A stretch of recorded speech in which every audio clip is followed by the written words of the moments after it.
Então, daremos início à sessão ordinária da primeira turma da 4ª Câmara da terceira sessão de julgamento do CARF, período da manhã, do dia 30 de julho de 2020, eu estou com 1920 na cabeça. Estão presentes os conselheiros Lázaro Antônio Souza Soares, Oswaldo Gonçalves de Castro Neto, Carlos Henrique de Seixas Pontaroli, Fernanda Vieira Cotizias, Marcos Roberto da Silva, suplente convocado de substituição, conselheiro Tom Pierre Fernandes da Silva, ausente justificadamente, João Paulo Mendes Neto, Leonardo Algaçauara de Araújo Branco, vice-presidente, Mário Cristina Fuentes, presidente substituto em exercício para a presente sessão de julgamento. Teremos sustentação oral na parte da manhã para os itens 443 da pauta, Relipel e 460, metalúrgica Simonagem, que serão votados inicialmente. Então, como a gente tem essas sustentações orais, a gente vai começar no item 443, da conselheira Fernanda, Relipel. Deixa eu ir lá embaixo. Só vou botar na pasta. Tá. O 443, o processo é o 10.865.901.910, 2010-75, a recorrente Relipel Embalagens Flexíveis LTDA. O processo, em 2018, ele teve sustentação pela recorrente. Eu acho que a gente está tratando, ele foi convertido em diligência, né? Esse é aquele de IPI que, para se beneficiar, ele precisava das declarações de... Ah, tá. Lembra? Da empresa, né? Das empresas, de qual era a atividade preponderante. Tá. Classificou em 3 tipos, dependendo se tinha a declaração, se ela tinha selo de escritório. Vocês lembram disso? Era do Thiago? Lembro. É do Thiago, né? Então, isso é retorno de diligência, né? Não, foi julgado, isso aqui são embargos. Ah, são embargos? Então, não. Tá. Mês passado, ele foi retirado de pauta porque não houve tempo hábil para apreciação. Então, a gente está retornando agora para julgar os embargos. Pode ler o relatório e o voto aí. Ah, não, o relatório que aí a gente vai passar a sustentação oral. Tá bom. Deixa eu abrir aqui, já botei na pasta.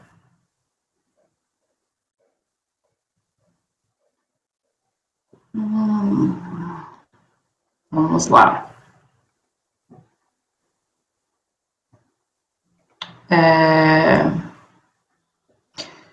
Bom, era um processo de perder comp que homologou até o limite do crédito reconhecido, as compensações vinculadas, e o motivo do reconhecimento parcial foi a constatação de que o saldo credor passivo de ressarcimento era inferior ao pleiteado, em função justamente dessas questões de certeza e liquidez dos créditos de IPI. A DRJ manteve esse posicionamento, dando improcedência à manifestação de inconformidade, e aí a empresa apresentou recurso voluntário repisando os termos da manifestação. O processo foi encaminhado ao CARF, sendo analisado e julgado por esta turma no dia 26 de julho de 2018, por meio da resolução, foi resolução sim, 3401-001-430, determinando a conversão em diligência e razão de conexão para que a autoridade de origem aguardasse a conclusão da diligência determinada em relação a um outro processo administrativo, rendendo os autos ao CARF em conjunto com o referido processo. Por sua vez, a unidade preparadora, diante da realização de diligência e julgamento definitivo do outro processo, né, de final 2011-92, pelo CARF, que era um lançamento, retornou os presentes autos para a turma, sendo a mim distribuídos em razão do mandato do relatório original já ter se encerrado. É o relatório, desculpa, eu errei, então, é questão de diligência mesmo, não é definitiva.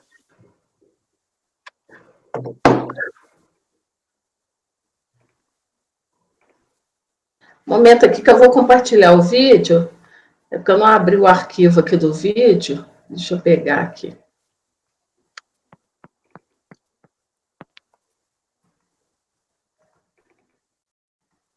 E só para vocês entenderem qual foi o motivo de ter baixado em diligência em função de existir outro processo. Porque o que a recorrente alega é que tem litispendência, que lá era um lançamento e aqui era um pedido de, era um perder comp. Só que o que não foi essa parcela que não foi homologada foi glosada, e tinha um lançamento no outro sobre o mesmo tributo do mesmo período. Então, o que ele está falando é que, diante da litispendência, aqui, se não for, o crédito não for reconhecido, pelo menos a glosa não pode ser autorizada também, porque o lançamento já foi feito lá e aquele caso já terminou.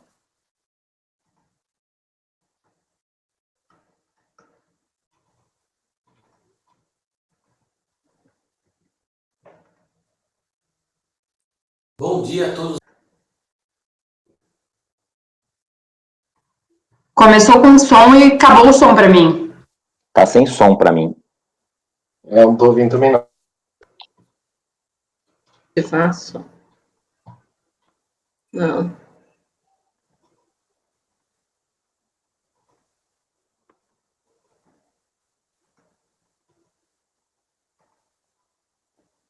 Eu vou colocar de novo aqui, tá? Estão me ouvindo? Tá.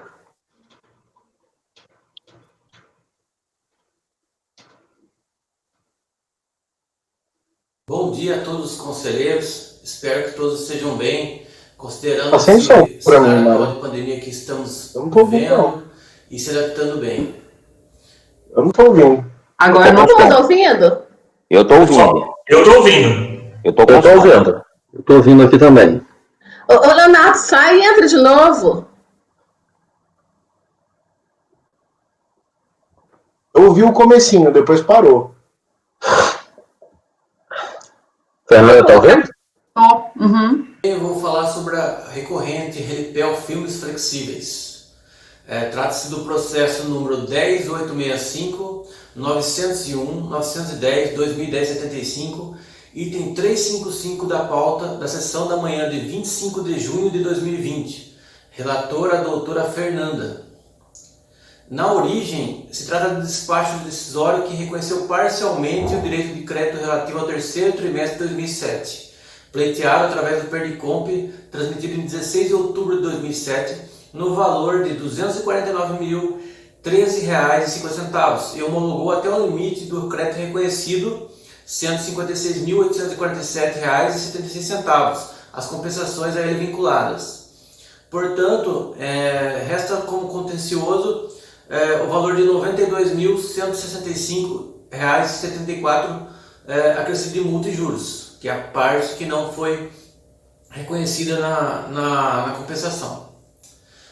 Emprestando um pouco os termos do relatório do acordo recorrido, a fim de a melhor compreensão do assunto, o despacho decisório foi proferido diante das conclusões da ação fiscal que verificou conjuntamente a legitimidade de créditos pleiteados em diversos perdicomps transmitidos pelo contribuinte, relativos a períodos de apuração entre julho de 2005 e junho de 2008. Sob o entendimento da fiscalização, ao longo dos períodos examinados, o contribuinte teria dado saída a produtos com suspensão indevida de IPI e aproveitou o crédito básico a maior desse imposto. Houve a reconstituição da escrita fiscal e foi formalizado o lançamento para exigências das diferenças de imposto apuradas, objeto do processo administrativo 10.865.000.243/2011-92. Portanto, este é o processo que eu acabei de me referir, é o processo da autuação fiscal principal, né? Que é, como se verá, é relacionado a esse Perdicomp que está sendo julgado nesse momento. Dentro de um panorama geral, esse é o passivo tributário, todo o passivo tributário que recai sobre a empresa Relipel, que está perante julgamento no CARF, né? É uma empresa idônea e a única pendência fiscal que ela tem são esses processos. Tem esse processo que é a autuação fiscal principal, tem o que está sendo julgado agora.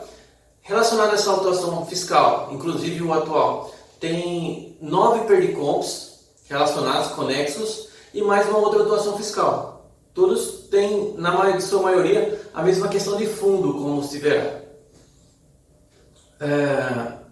O total são 11 processos, tá? Esses 11 processos, na verdade, eles foram julgados numa primeira oportunidade perante o CARF, mas esse processo de hoje ele, ao que parece, ele foi extraviado no retorno da diligência.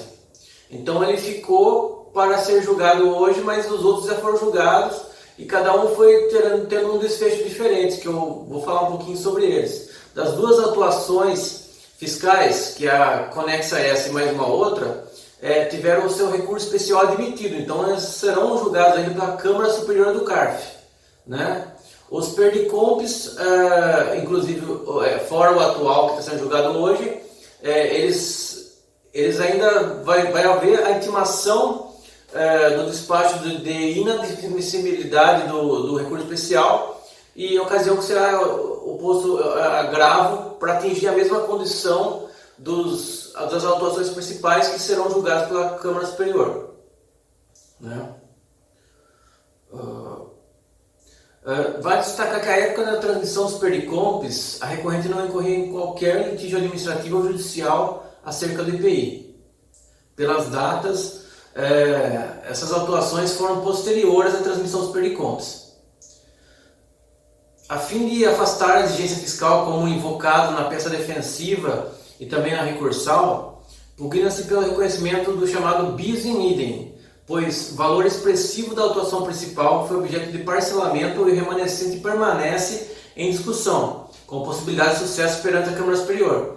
Mais precisamente, na autuação fiscal principal, processo 10.865.000.243.2011.92, que será julgada pela Câmara Superior, nos termos do recente despacho de admissibilidade, datado de 8 de maio, e já por ocasião do julgamento na DRJ, foi delimitado o litígio reconhecendo o parcelamento de R$ 128.826,79, permanecendo ainda em litígio o valor de R$ 158.420,19. Ainda na DRJ, houve o expurgo dos valores de R$ 6.959,59 e R$ 15.800,36. Esse último valor de 15.800 que foi excluído da autuação principal, se for olhado no acórdão da DRJ, na parte dispositiva não contém, mas a fundamentação a esse expurgo. Inclusive no processo específico na autuação fiscal principal, há um tópico, né, até na página 377 dessa autuação principal, ali no recurso, que menciona da inexatidão material do venerando acórdão, né, que menciona aí esse 15.800 que, embora excluído na parte da fundamentação, ficou de fora na parte dispositiva. Em torno de 20 e poucos mil reais foram excluídos da autuação principal. E isso não teve reflexo algum até o momento nos perdicompes, né? Não houve o alastramento dos efeitos desse parcelamento e dos expurgos aos perdicompes, diga-se os outros além do atual em julgamento, né? Apenas o alastramento dos efeitos da momentânea improcedência do recurso voluntário, salvo o atual que ora está sendo julgado, né? A conexão entre a atuação e a compensação, o que foi constatado pelo próprio CARF na proposta de diligência às folhas 150 destes autos. Falando um pouco desses autos, essa conexão que está sendo assim vislumbrada, ela foi, vamos dizer assim, acatada pelo CARF quando ele fez a proposta de diligência. Se for verificado as folhas 150 desses autos, há um tópico na resolução da diligência que fala assim, proposta de diligência, esse é o tópico. E dentro dele fala, havendo conexão com o processo de 2011 e tal, esse processo ficou suspenso aguardando a diligência naquele auto principal. Na volta aconteceu aquele problema de extraviar e esse único processo não foi julgado ainda pelo CARF. O recurso voluntário não foi julgado, né, nesse perdicom.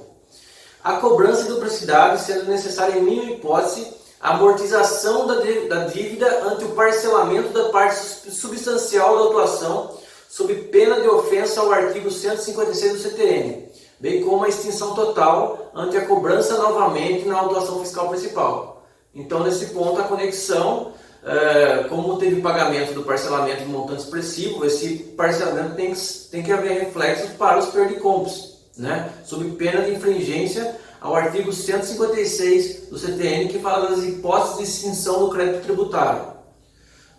No outro ponto, dada a conexão quanto à questão de fundo, devem ser declaradas válidas as declarações de suspensão do IPI apresentadas no processo administrativo de autuação. Na ocasião do julgamento conjunto mencionado, infelizmente prevaleceu o voto de qualidade. À época ainda vigorava o voto de qualidade e assim, prevalecendo o voto de qualidade, a tese veiculada aí no recurso não prevaleceu, né? O que aconteceu com os conselheiros vencidos? Os conselheiros então vencidos pelo voto de qualidade dariam provimento ao recurso para expurgar do lançamento os débitos relacionados às declarações. Diga-se, declarações de suspensão do IPI apresentada pelos adquirentes dos produtos vendidos pela recorrente. O passivo fiscal gerado em face da recorrente advém de uma interpretação equivocada do artigo 29 e parágrafo 7º da Lei 10.637/2002, que trata da suspensão do IPI. O citado artigo 29 e seus parágrafos da Lei 10.637/2002, no máximo estabelece que as empresas adquirentes deverão declarar ao vendedor de forma expressa e sob as penas da lei que atende a todos os requisitos estabelecidos. Eventual exigência do reconhecimento de firma das assinaturas das declarações apresentadas por terceiros, como aventado no julgamento anterior, conjunto, seria criar requisitos não previstos em lei. Também para que nem se cogite o parágrafo 3º do artigo 17 da Instrução Normativa 296/2003, seria uma obrigação imposta aos adquirentes dos produtos vendidos à recorrente, não para esta. Como o próprio texto da Instrução Normativa menciona, o estabelecimento adquirente de que trata este artigo deverá informar, sem formalização de processo, a Delegacia da Receita Federal ou a Delegacia da Receita Federal de Fiscalização, DFIC, de seu domicílio fiscal, os produtos que elabora e as MP, PI, ME que irá adquirir nos mercados interno e externo. Essa é uma obrigação que foi assim cogitada por ocasião da diligência na autuação principal, que é o artigo 17, né, da Instrução Normativa número 296/2003. Mas é uma obrigação que quem teria seriam os adquirentes dos produtos vendidos pela recorrente, e não a recorrente que tem essa obrigação, né? Ainda que possa até assim, questionar a legalidade desse procedimento, a viabilidade, mas mesmo assim está no espectro fora da realidade da recorrente. É uma obrigação que, se viável, que se acontece, seria imposta aos adquirentes dos produtos vendidos pela recorrente, né? Efetivamente, não se deve impor à vendedora, no caso a recorrente autuada, as incumbências de um auditor fiscal, sob pena de inviabilizar sua atividade comercial e produtiva. Todas essas autuações, com reflexos nos perdicompes, as duas atuações principais, são todas sobre essa questão. O fisco está impondo uma obrigação que refoge a atividade comercial industrial aí da recorrente, né? Que teria que verificar eventualmente o que os adquirentes, né, firmaram sob as penas da lei, se aquilo é real, se eles obedecem aos critérios que eles ali firmaram. Então, são obrigações próprias do auditor fiscal e não da recorrente, né? Ela só teria que exigir as declarações. As declarações foram juntadas aí no próprio na impugnação da autuação principal, né? As declarações de suspensão do IPI. Elas têm que ser analisadas, né? E não pode, uma questão assim, impor uma incumbência como se fosse um auditor fiscal à recorrente, né? Então, nesses termos, a recorrente requer que seu recurso voluntário seja provido, de forma a anular essa exigência fiscal, e agradece desde já a atenção dos conselheiros nesse julgamento. Um grande abraço a todos.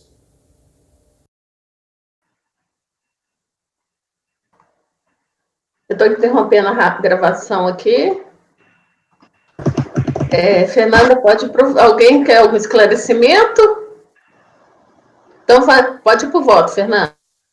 Só para vocês entenderem aqui, eu não sei se ficou um pouco confuso, mas na verdade o patrono, ele passou a maior parte da sustentação falando do processo do lançamento, e não desse processo aqui.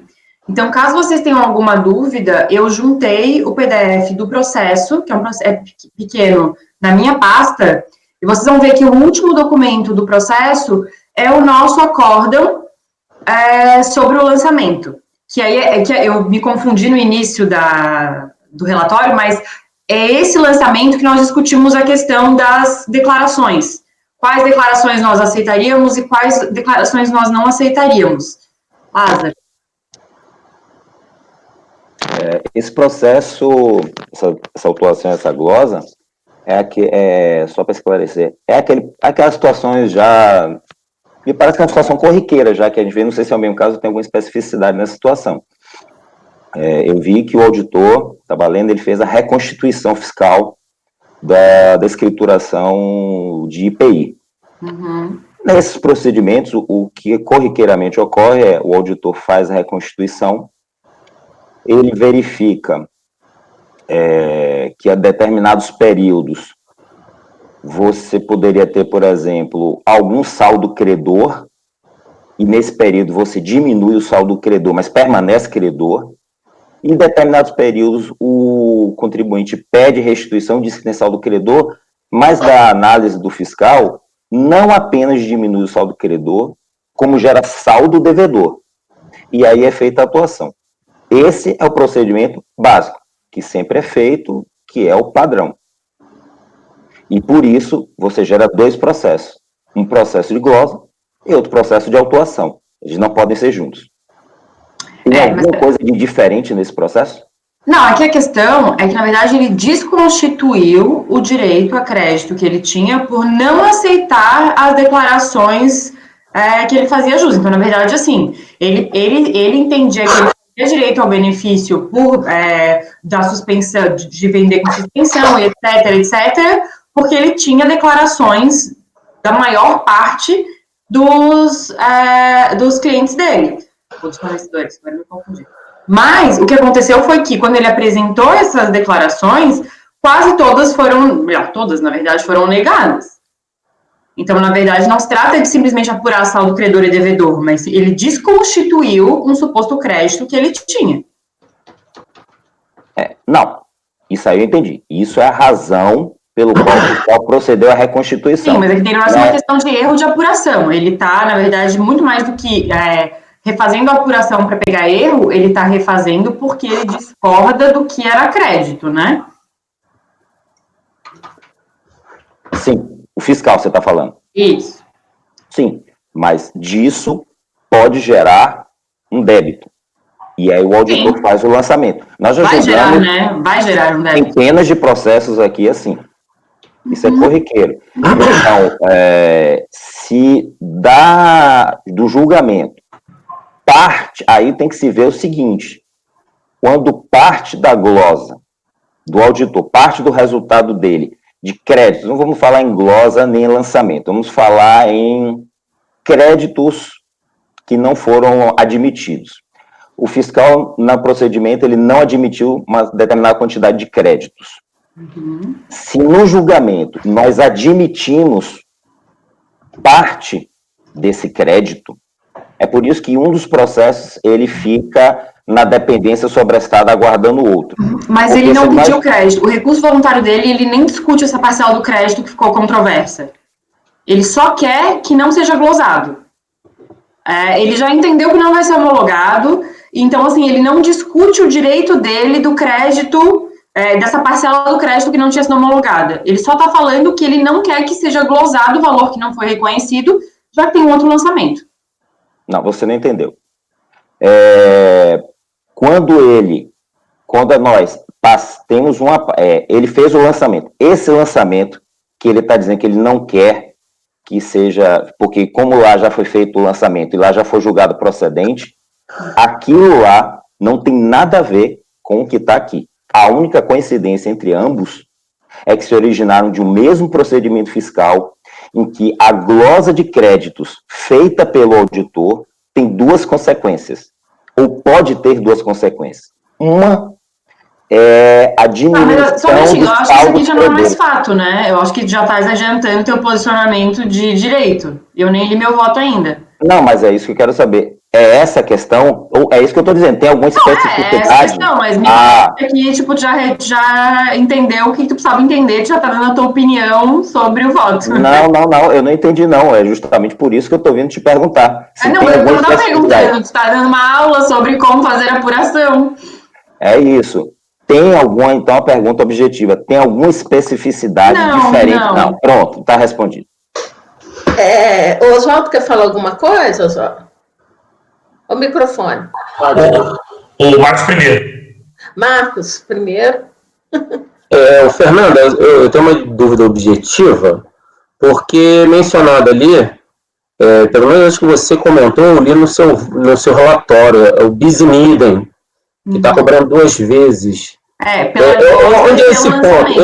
Eu tentei identificar, porque eu abri a apuração do crédito dessa Perdecomp, que foi analisado pela unidade de origem, e tentei até tirar uma correlação desses valores com o alto de inflação. Isso eu não consegui identificar.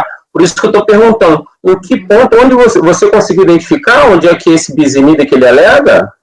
Porque o que acontece aqui é que é compensação de débito e crédito de IPI. Então, aqui é o mesmo tributo.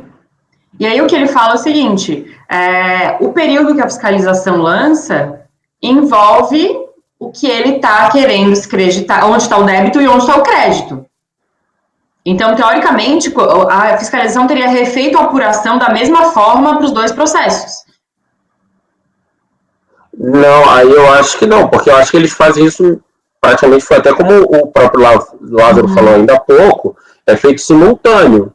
Ele faz uma análise de débitos e créditos, quando tem saldo devedor ele lança o auto de infração e faz a apuração para ver se vai gerar direito a crédito ou não, conforme os períodos, entendeu? Por isso que eu estou perguntando, porque as duas são feitas simultâneas. Sim. Conforme o próprio Lázaro falou ainda há pouco. Mas assim... Por isso que eu quis questionar esse detalhe do bis in idem, que foi facilmente perceptível, que está cobrando 2 vezes. Esse aqui é o detalhe. Aqui a questão é porque ele diz que o que ele está tentando, compensar foi lançado no outro. Essa é a defesa dele.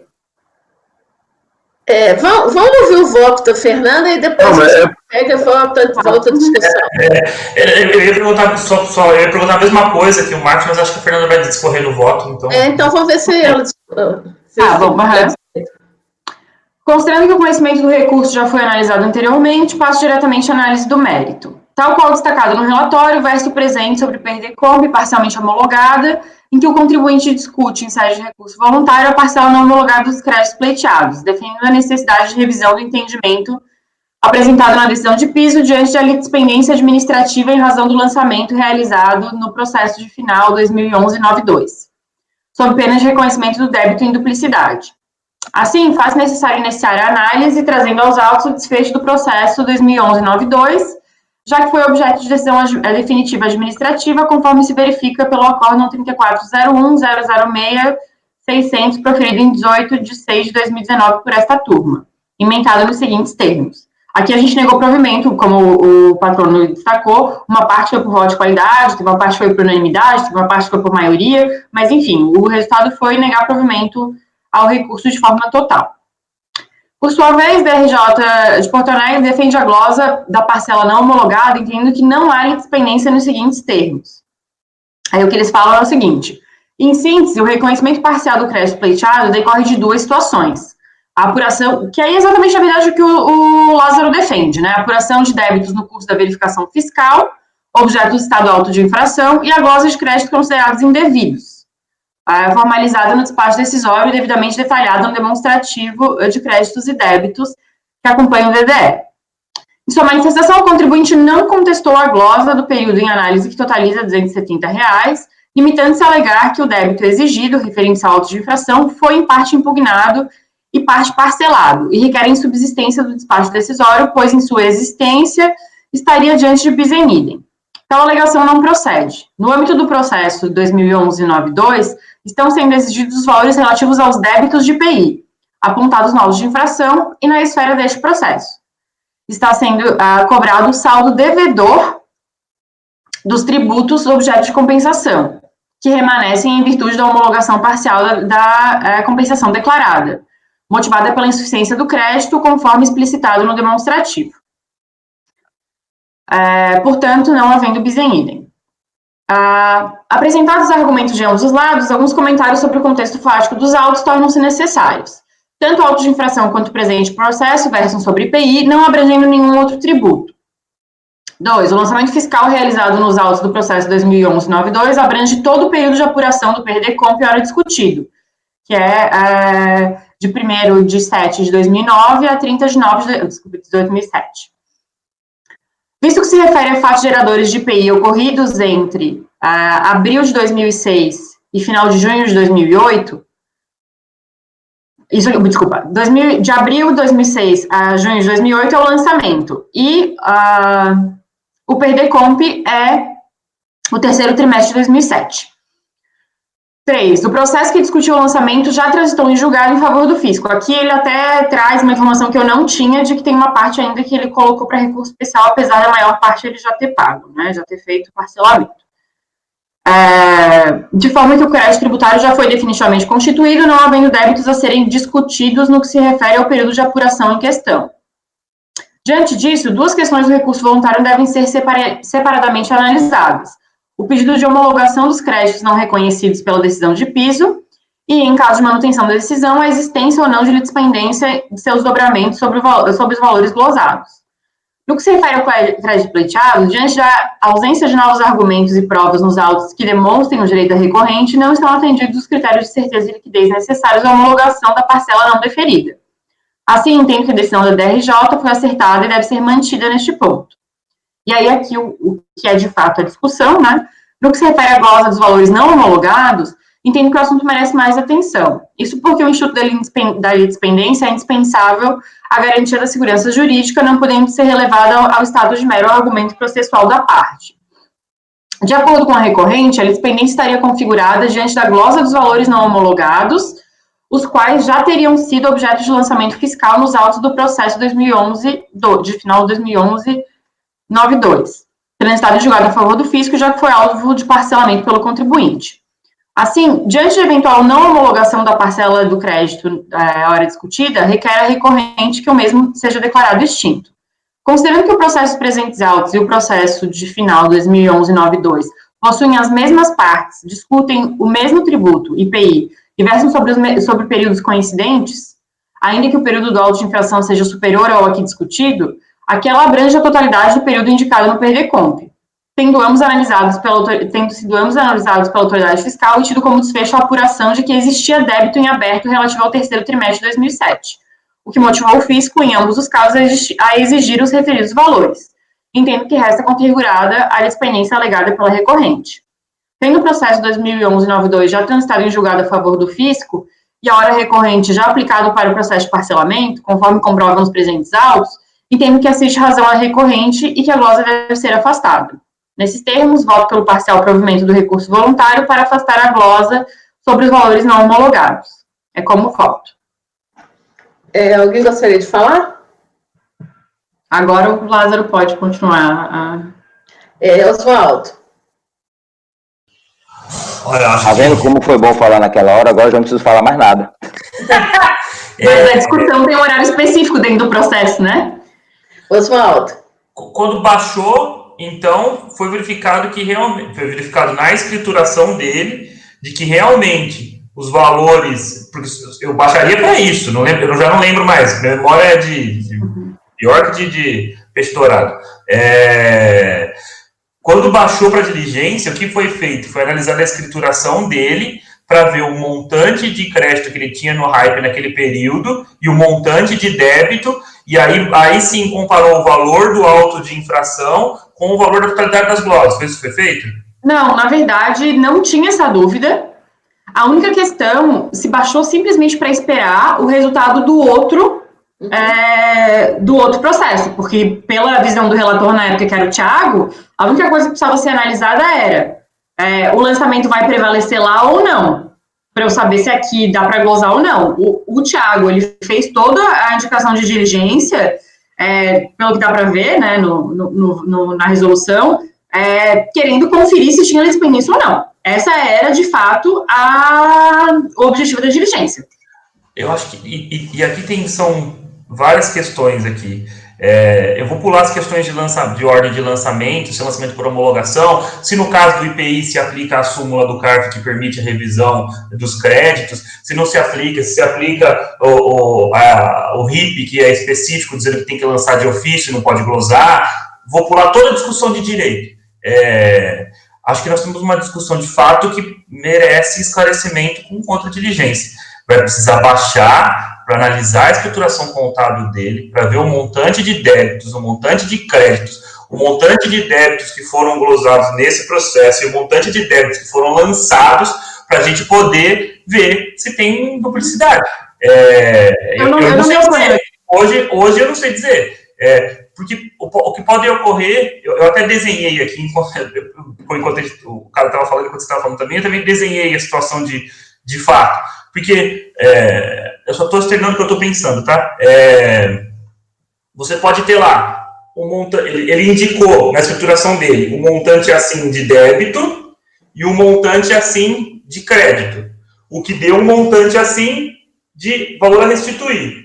O que o fisco fez? Quando ele pediu esse montante assim de valor a restituir, ele falou, não, ó, esse seu débito que era isso, na verdade é isso. Eu não sei se o fisco, ou seja, você tem ainda a pagar isso. Eu não sei se o fisco lançou o que você tem ainda a pagar, ou se ele pegou, e como diz o hype, é o que ele devia ter feito, pegou todos os débitos e lançou. Pimba! Então aí ficou no auto de infração, a conclusão que o Thiago chegou, ficou no auto de infração os valores que devia mesmo, assim, que não estavam na escrituração, e eu estou partindo do princípio que ele pode fazer isso. Se são só no lançamento os valores que não estavam na escrituração, ou se ele lançou o que não estava na escrituração e aquilo que ele glosou. E aí ele glosou de novo. Oswaldo, o Lázaro que falar, eu acho que o que aconteceu foi o contrário. Tá? Porque eu estou lendo aqui, o processo anterior, ele foi os créditos, ele pediu crédito a mais. Lázaro, pode falar.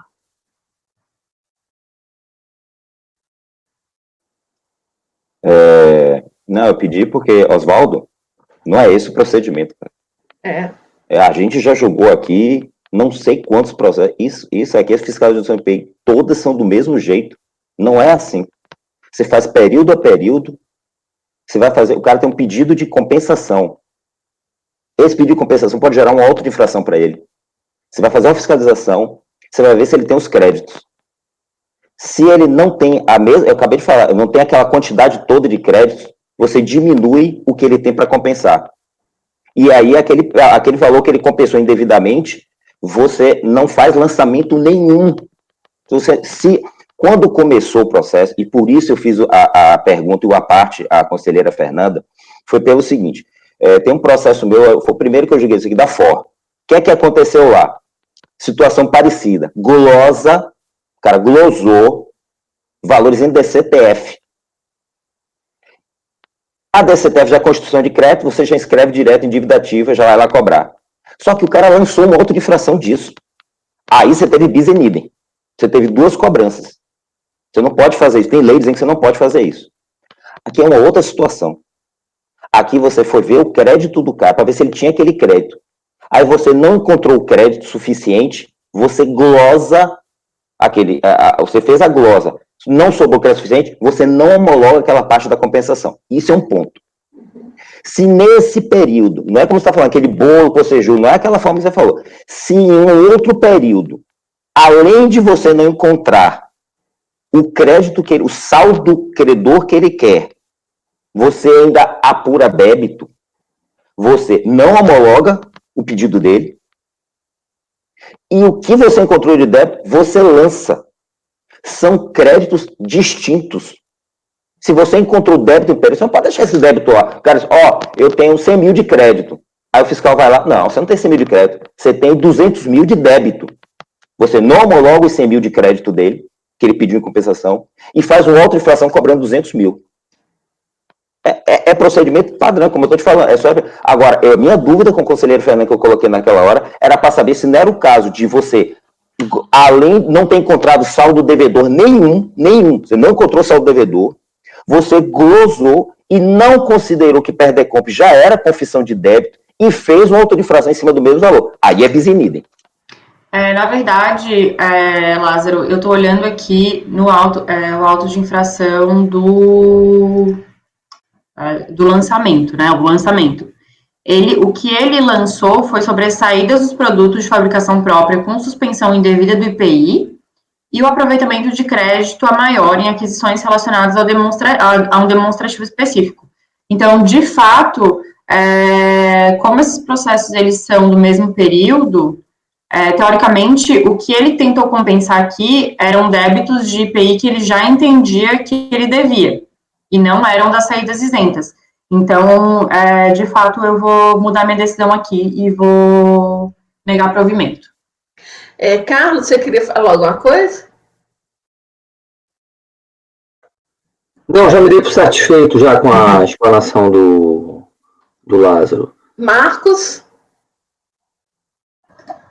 Eu ia só dar uma resumida, sendo bem objetivo em relação a tudo que o Lázaro já explicou aí, que eu concordo 100% com o que ele falou.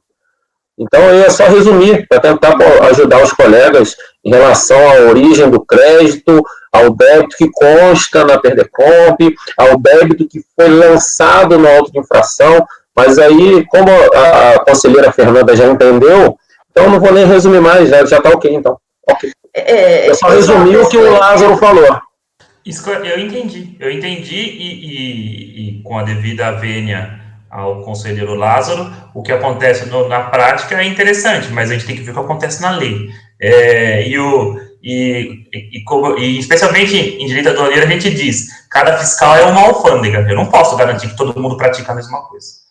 Então, se havia uma dúvida, ela deveria ser analisada. Se a Fernanda que analisou o processo não tem mais dúvida, então aí eu também estou pronto para votar. Não. Mas é isso, então, por isso que teve diligência. Não, a diligência não apurou isso. A diligência foi só para concordar, só para verificar a independência. Eu acho que até foi por isso que eu fui um pouco induzida. A diligência foi só para guardar. Então, vamos para a votação, né, Lázaro? Ela negou provimento. Eu concordo com a relatora, eu acompanho. Oswaldo? Acompanha a relatora. Depois do Oswaldo, é o Carlos. Carlos? Acompanho. João? Eu acompanho. Marcos? Acompanho. Leonardo? Acompanho. Eu também acompanho, então ficou assim, acordo dos membros colegiados por unanimidade de votos sem negar provimento ao recurso. Sustentou pela recorrente o advogado Lucas Eduardo Sardenha, OAB São Paulo 249051. Aí a gente vai para outro que tem sustentação oral, agora é um do Leonardo. Deixa eu ver qual o item da pauta. Se você quiser pegar aí, Leonardo, para ir olhando, é o Metalúrgica Simonágico, item 460 da pauta. Está na pasta.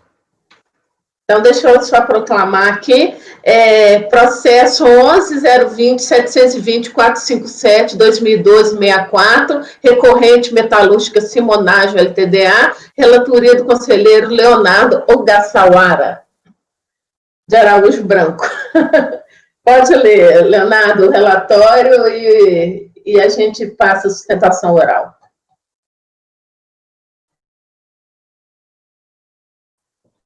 Ok, está abrindo aqui.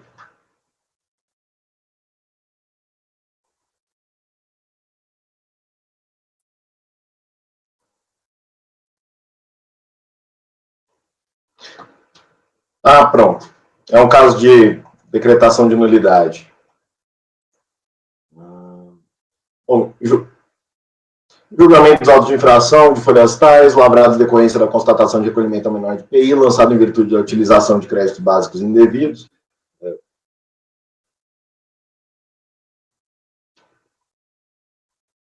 Créditos relativos a aquisições de insumos não tributados ou tributados a alíquota zero, imposto bem ser exigido conjuntamente com a multa no percentual de 75% e juros de mora. A infração relatada pelo auditor no termo de verificação, parte integrante dos autos de infração, foi descrita resumidamente da seguinte forma. faço a transcrição. Procedimento de elaboração demonstrativa de reconstituição da descrita fiscal, também faço a transcrição. Cientificada do lançamento, a autuada apresentou impugnação, faz a sua defesa, complementa, tal. Eu vou só para a parte que nos interessa mais, já que vai ter sustentação oral. Argumento. Deixa eu ir direto para nossa decisão. Houve interposição de recurso voluntário, depois de uma decisão de primeira instância desfavorável. A questão foi objeto de julgamento que resultou no acórdão CARF número 3401-005-219, em sessão realizada em 26/7/2018, que decidiu por unanimidade de votos dar provimento parcial ao recurso para reconhecer a nulidade da decisão de piso, que se omitiu em relação a um item suscitado pela defesa, decisão que restou assim emendada. É nula por ausência de motivação a decisão que deixa de analisar um dos fundamentos invocados pelo contribuinte, sua impugnação, que de forma autônoma é capaz de infirmar a conclusão alcançada pelo órgão julgador na parte dispositiva do julgado. Transcreve-se abaixo o fundamento.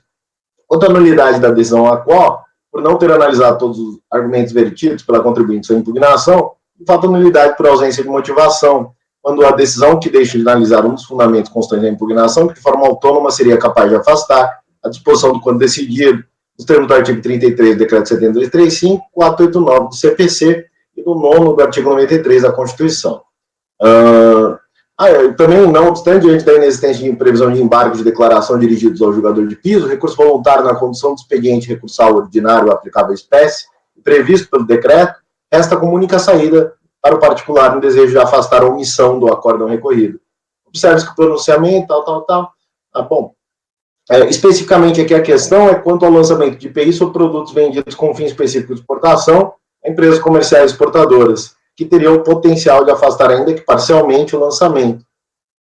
Apesar da decisão que deu provimento ao recurso voluntário para declarar a nulidade da decisão recorrida, o que ensejaria um novo julgamento pela DRJ, a unidade de Caxias do Sul deu seguimento à cobrança, nos seguintes termos. Diante do resultado do julgamento, o presente processo foi recepcionado para ajuste dos valores que foram mantidos nos sistemas da Receita, bem como para prosseguimento da cobrança do crédito tributário remanescente. Elaboramos novo demonstrativo de cálculo do auto de infração, que anexamos ao processo, resultando no saldo. E cientifique-se a contribuinte, e deu seguimento à cobrança. Intimado da decisão, a contribuinte apresentou nova petição, apontando o equívoco das autoridades administrativas, que foi recepcionado como recurso especial e teve seu conhecimento negado pela presidência da 4ª Câmara da 3ª Sessão. É curioso, quase como uma reclamação. Foi dado seguimento à cobrança do crédito. A recorrente entrou com ação judicial e obteve liminar deferida nos seguintes termos. Eu acredito que o patrono vai falar a respeito da decisão judicial, que determina a remessa do recurso voluntário para que o CARF possa realizar a apreciação dos argumentos outrora prejudicados. Nós estamos recebendo como se fosse uma reclamação, de fato, e deferiu a antecipação para determinar a remessa do recurso, para que a gente possa apreciar a questão e determinar que se espécie de certidão de regularidade. Os autos retornaram, então, a essa turma e foram pautados para julgamento ao relatório. O Marcos. Em suma, foi o seguinte: a gente decidiu anular a decisão da DRJ, em vez do processo voltar para a DRJ para julgar de novo, foi para a delegacia, e a delegacia entendeu que era para cobrar, e cobrou. Exato. Então, e podia ter sido resolvido lá na delegacia mesmo, Sim. Aí ele teve que entrar na justiça, e a justiça mandou a gente fazer a delegacia não cobrar e a DRJ cumprir a nossa acordo. Exato. Era isso que eu ia perguntar. Nem foi para a DRJ, então? Parece que não. Não foi para a DRJ, foi para o O que ele vai fazer aqui, né? Pois é, curioso, E aí a reclamação do contribuinte foi direcionada ao CARF, foi recepcionado como recurso especial, não existe esse fundamento, então foi negada a admissibilidade da peça, E aí ele teve que ingressar com uma medida judicial para que a gente pudesse apreciar a questão. Curioso. A preliminar, inclusive, ela poderia ter determinado o rejulgamento pela DRJ de uma vez. Podia, Uma sequência de erros, né? Sequência de erros. Vamos ouvir o que o advogado tem a dizer, tomara que seja breve, né? Porque o assunto já está bem tranquilo.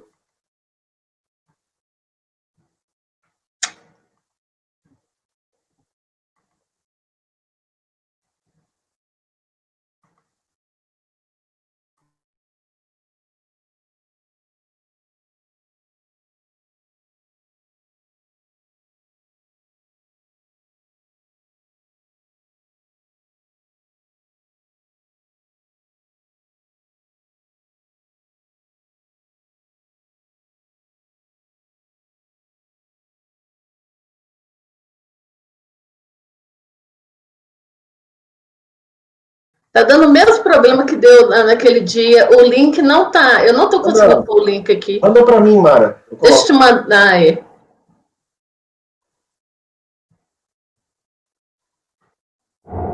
Foi aí, vê se você consegue. Eu pus no chat. Ah, no chat? Tá, tava olhando o WhatsApp. Deixa eu colocar.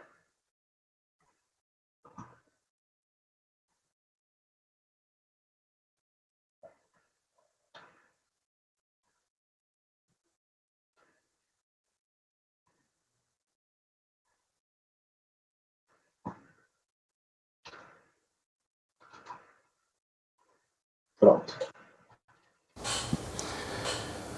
Muito bom dia a todos.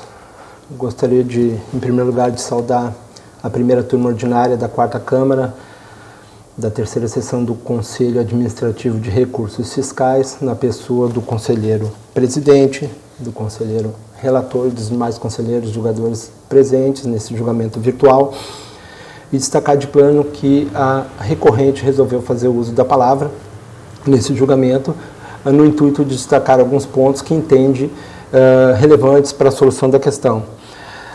E também, porque, como é sabido pelos senhores, pelos ilustres julgadores, esse processo já havia sido pautado em 2018 e, devido à preliminar suscitada pelo recorrente, o processo acabou retornando para a delegacia de julgamento devido a uma omissão, justamente em ponto que era relevante também para o julgamento. Mais precisamente, como é sabido, trata-se de uma autuação de IPI, no qual o fisco lançou um crédito tributário na monta de R$ 731.427,38, isso em março de 2012, e a recorrente, percebendo que havia operações destinadas à exportação, suscitou isso em preliminar, tendo em vista a previsão de suspensão do imposto. Como o processo acabou retornando para a delegacia de julgamento e somente agora voltou a ser pautado no âmbito desse conselho, é importante trazer alguns destaques, tendo em vista que agora remanesce somente a matéria de mérito referente à divergência da classificação fiscal. Mais precisamente, o fisco tenta classificar os pratos térmicos produzidos e comercializados pela recorrente na classificação no capítulo 3923 da TIP, subposição 3923-9000, ao passo que a recorrente sempre entendeu desde o início, desde quando impugnou, que a mercadoria ficaria mais adequada na classificação 3924-1000 ou 3924-9000. A diferença, senhores, é que a classificação fiscal objetivada pelo fisco estipula a alíquota de 15% de IPI, ao passo que a classificação utilizada pela recorrente determina a alíquota de 10%. Indo direto à divergência, impõe destacar neste momento, primeiro, os relevantes fundamentos para inaplicabilidade da posição 3923 ao caso. Vejam, senhores, é importante, pelo menos uma rápida leitura, que eu não pretendo tomar tanto tempo, mas que é interessante se fazer desta classificação fiscal 3923, classificado na TIP como artigos de transporte ou de embalagem de plástico, rolhas, tampas, cápsulas e outros dispositivos para fechar recipientes plásticos. A propósito, também é interessante transcrever, ou melhor, citar,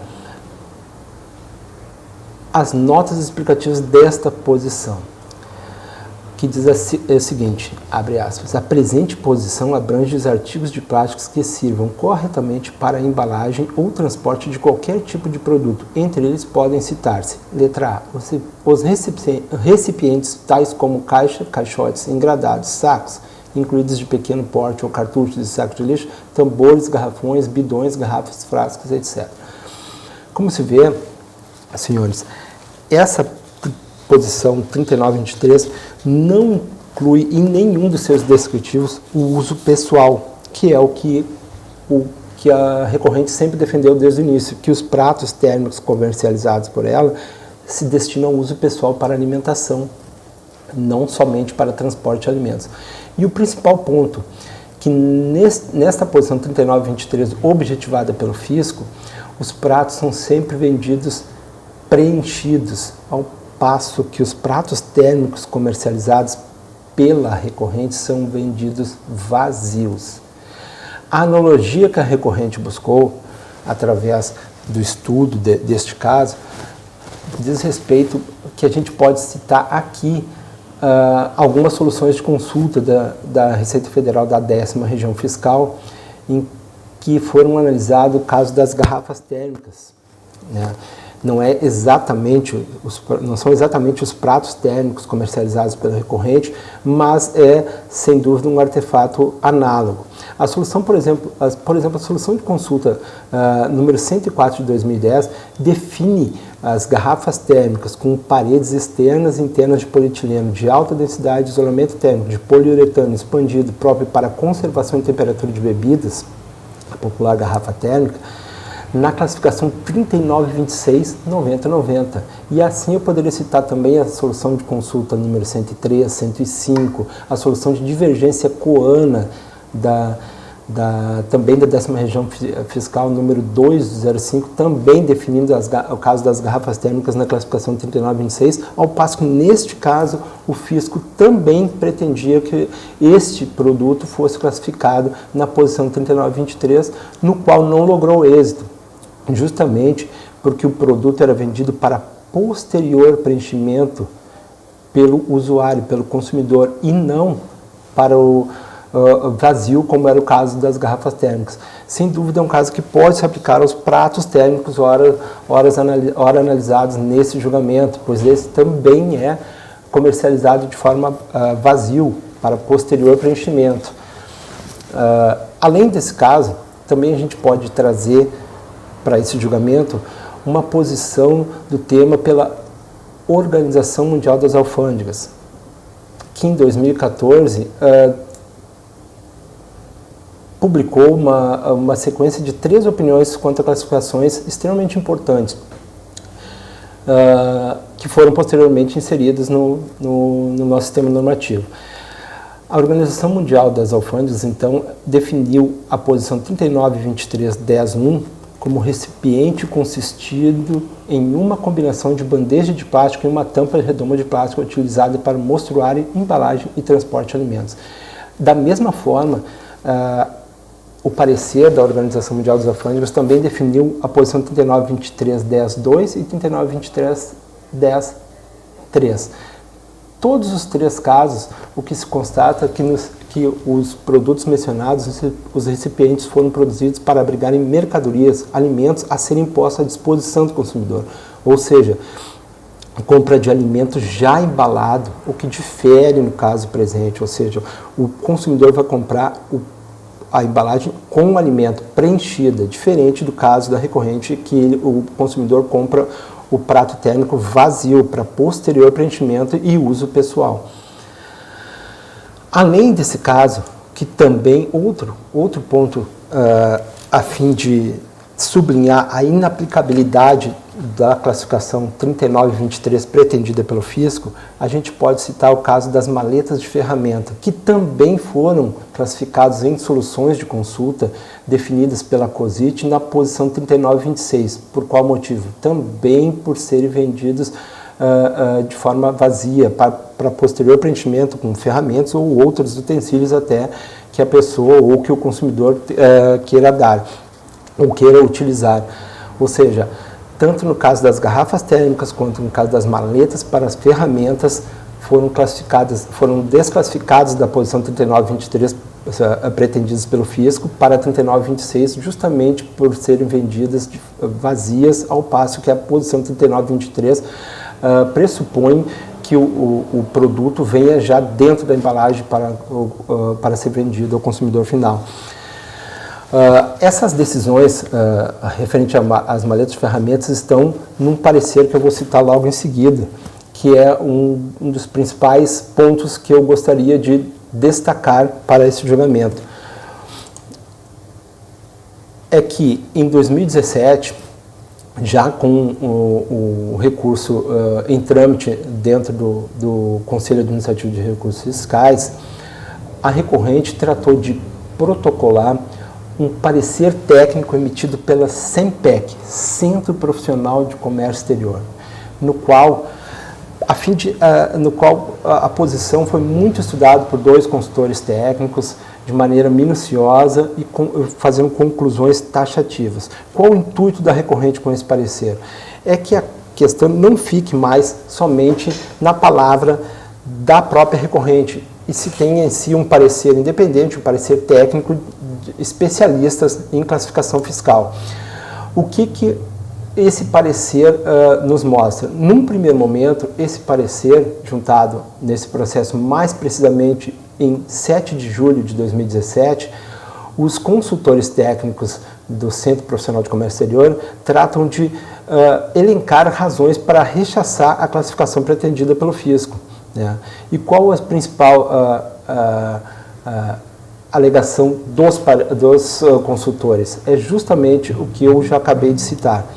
E aí, neste caso, eu peço licença aos julgadores para ler um texto extraído, um trecho extraído do parecer técnico anexado aos autos, que eu gostaria que os ilustres julgadores tomassem tivessem todo cuidado em observar, em que o consultor técnico diz exatamente o seguinte, abre aspas, é preciso, todavia, certa cautela ao se fazer a leitura das notas explicativas do sistema harmonizado em comento. De fato, a expressão artigos de transporte ou embalagem contida no texto da posição 3923 e repetida nas suas normas explicativas do sistema harmonizado devem ser interpretadas em seu sentido comercial, ou seja, esta posição compreende caixas e outros recipientes usados para embalagem ou transporte de mercadorias que normalmente estão no comércio usual, mas não compreende artigos para o transporte de bens ou itens de uso pessoal, que é o ponto mais relevante. Os pratos térmicos não há como rechaçar, não há como diferir da ideia de que ele é vendido para uso pessoal do consumidor, para acomodar só o alimento, é o que a gente chama das marmitas, né? Ou quentinhas em alguns lugares. O artigo em consideração, prato térmico, é fabricado para ser exportado ou para ser comercializado no mercado interno, totalmente vazio, destinado a ser preenchido repetidamente pelo usuário quando adquire alimento. Ou seja, um outro ponto relevante, a questão de ser vendido totalmente vazio, como o parecer técnico deixou claro e tratou de grifar. Em outros termos, os pratos térmicos, conforme descritos, são utilizados para uso pessoal pelo seu adquirente. Então, não há como negar que a posição 3924, utilizada pela recorrente, fica muito mais adequada ao produto em questão, aos pratos térmicos em questão. E quanto à adequação da posição 392410 ou 39249000, o mesmo parecer dá tem a seguinte conclusão: em razão de tudo quanto foi acima exposto, somos da opinião de que a mercadoria designada pelo cliente como recipiente para alimentos quentes, pratos térmicos de plástico em suas diversas linhas, modelos identificados no item 2, não se classificam no 3923. Resta, portanto, examinar se a posição 3924, defendida pelo cliente, é referida na posição seguinte anterior. Ou seja, na conclusão do 3924, sem dúvida, ela se mostra mais adequada. E isso que a recorrente sempre defendeu desde o início da sua impugnação, do seu recurso, e também das vezes que teve a oportunidade de comparecer perante esse Conselho Administrativo de Recursos Fiscais, defendendo sempre que o recipiente para alimentos quentes, pratos térmicos, seja enquadrado na posição 3924.10.00 da TIP, e consequentemente, não pode prosperar o crédito tributário lançado pelo auto de infração, ora contestado.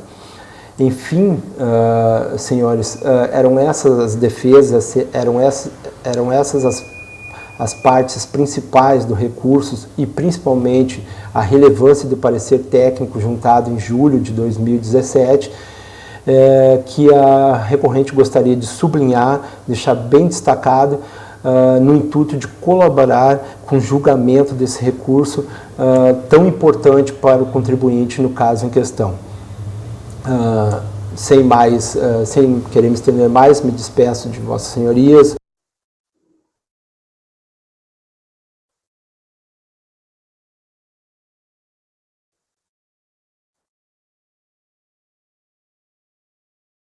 Pode parar aí, Leonardo.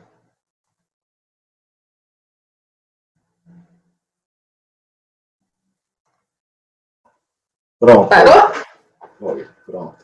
Eu até entendo a ideia do contribuinte no sentido de fazer a defesa do mérito, porque ele tentou, na verdade, peticionar a unidade e não teve a resposta adequada. Depois ele tentou peticionar também aqui ao CARF e não teve admitido a peça dele como recurso especial, então ele imaginou que talvez pudesse a gente aqui nesse momento ingressar no mérito da decisão, mas a gente simplesmente vai reiterar, e essa seria a minha proposta, os termos do acórdão, porque tudo que vier depois de um ato nulo é igualmente nulo.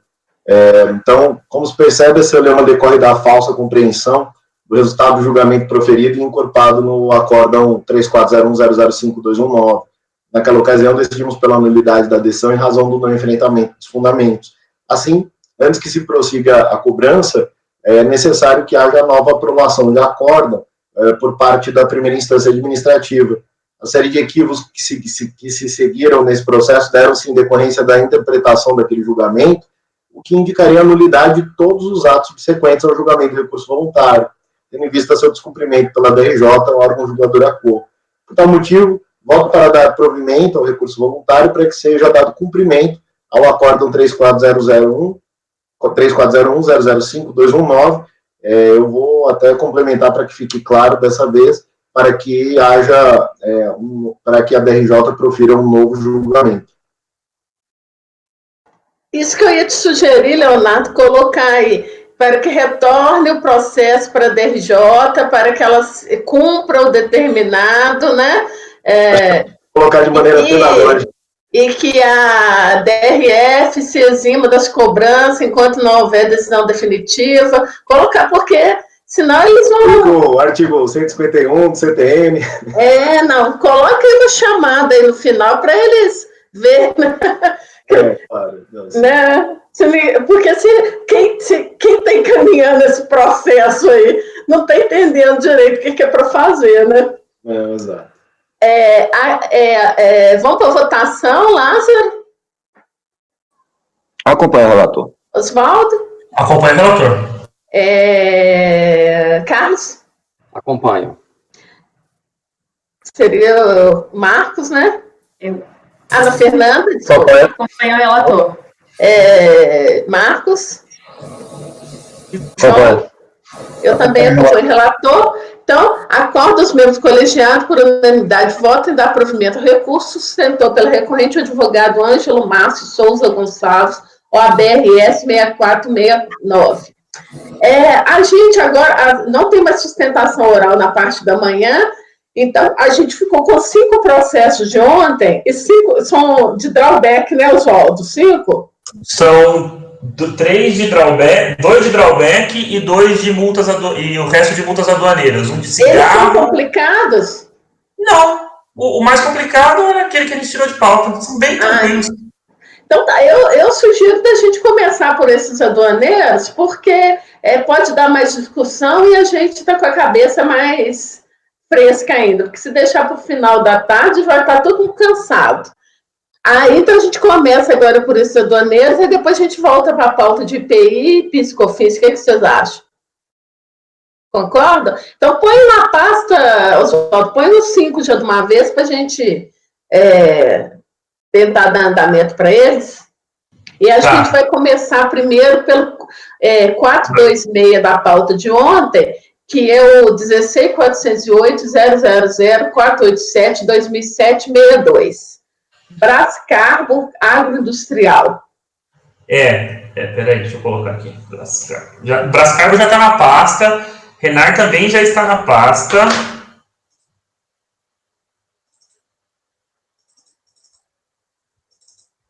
Agora os outros 2, peraí.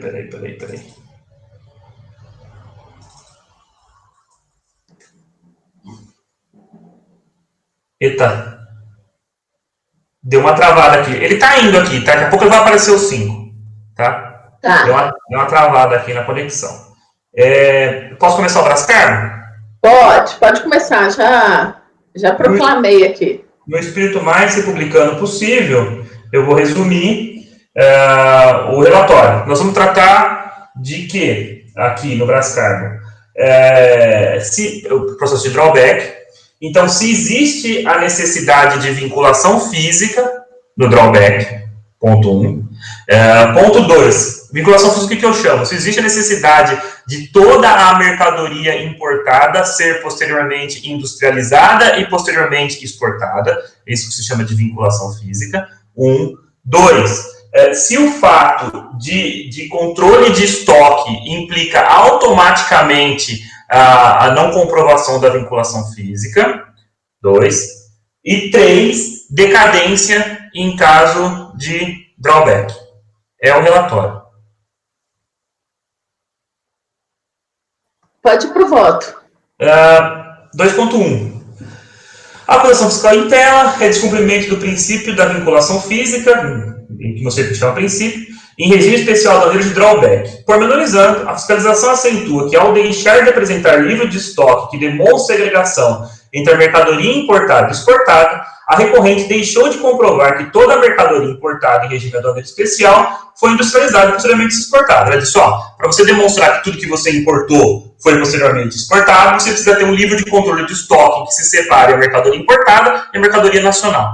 Basicamente isso. Em contraponto, a recorrente assevera que a não manutenção de controle de estoque é mero descumprimento de obrigação acessória, que não torna exigível o tributo suspenso. Em demonstrada a efetiva exportação das quantidades e valores inscritos em ato concessório do regime especial, a anterior suspensão de tributos incidentes na importação torna-se isenção, conforme dispõe a legislação de regência. Basicamente, ela diz, pouco importa se eu tenho ou não controle de estoque, o que importa é se eu exportei o volume que está descrito no compromisso de exportação. É o que ela dispõe. Vamos ver se é isso mesmo. O regime especial do aduaneiro de drawback e suspensão encontra respaldo legal no artigo 78, inciso 2 do Decreto-Lei 3766. Cito. Na dicção legal, temos que o regime em causa é de suspensão de tributos de determinada operação de importação. Suspensão que se converte em isenção após a exportação. E assim sendo, o drawback suspensão é vinculado à operação. A operação de importação específica resta gravada com suspensão. E a conversão da suspensão, novamente, de determinada operação de importação e isenção, ocorre quando a mercadoria objeto daquela operação é exportada após o beneficiamento. Do descrito acima temos que era, na época dos fatos, condição ao usufruto do regime especial aduaneiro mais do que a exportação de mercadoria resultante do processo de importação, ou cumprimento dos requisitos do ato concessório. É condição específica do regime especial aduaneiro de drawback, suspensão, a industrialização e posterior exportação da mercadoria inteiramente importada. Toda mercadoria importada no regime de drawback suspensão deve, ou deveria, ser industrializada e exportada. Reforça a conclusão anterior, o artigo 75, parágrafo 1º, inciso 2, do Decreto-Lei 3766, citado pelo artigo 78, parágrafo 3 da minha matrícula, ao dispor que a aplicação do regime fica condicionada à aplicação dos bens exclusivamente nos fins previstos. Ficou estranha essa redação, mas depois eu corrijo. Basicamente, o que diz aqui?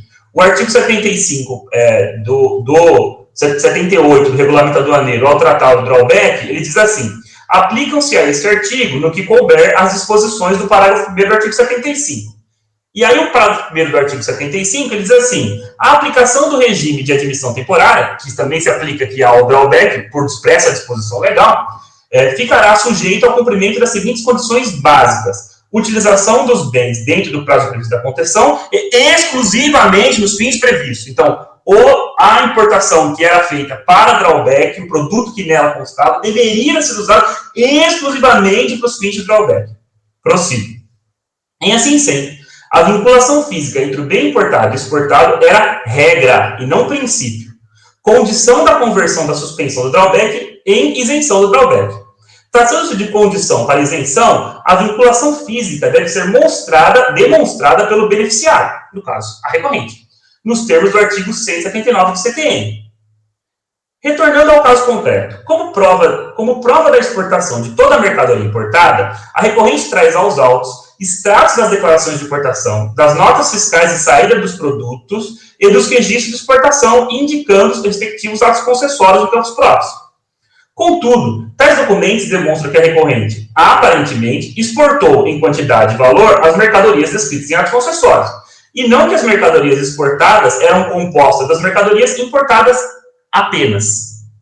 Destarte, ausente prova de satisfação das condições legais para a isenção, de rigor a manutenção da autuação como em precedência dessa turma, de relatoria do conselheiro Lázaro, em caso semelhante, e do conselheiro Leonardo, respectivamente. Aí eu cito aqui, tá?